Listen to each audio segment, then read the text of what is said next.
আমন্ত্রণ জানাচ্ছি 1 মিনিটে খেলার খবরে, সাথে আছি আমি তসলিমা তিথি। টস টেম্পারিং নামে আইপিএল এসেছে নতুন বিতর্ক। মুম্বাই ইন্ডিয়ান্স ও রয়্যাল চ্যালেঞ্জার্স বেঙ্গালুরুর ম্যাচে উঠেছে এমন অনিয়মের অভিযোগ। 5 কৃতি নারী ক্রীড়াবিদকে সংবর্ধনা দিয়েছে সাতক্ষীরা জেলা মহিলা ক্রীড়া সংস্থা।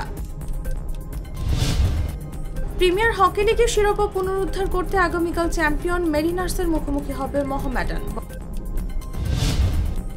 টি-20 বিশ্বকাপের থিম সং প্রকাশ করেছে আইসিসি। গতকাল শুক্রবার রাতে নিজস্ব ওয়েবসাইটে থিম সং প্রকাশ করা হয়। পরিবেশ সুরক্ষা আইন ভঙ্গ করে নিজের বাড়িতে লেক বানানোয় $33 লাখ জরিমানা করা হয়েছিল ব্রাজিলের তারকা ফুটবলার নেইমারকে। এখানেই শেষ করছি 1 মিনিটের খেলার খবর। ধন্যবাদ এতক্ষণ সাথে থাকার জন্য। করিম চাচা, আপনার প্রিয় মানুষদের কখনো বিপদে ফেলতে চাইবেন না স্যার। তাহলে আমাদের বিপদে রাখা কি ঠিক হচ্ছে? এজন্যই বিজলি কেবলস সবচেয়ে ভালো ও নিরাপদ। ফ্লেম রিটার্ডেন্ট পিভিসি দিয়ে তৈরি বিজলি কেবলস, নিরাপদ আজীবন।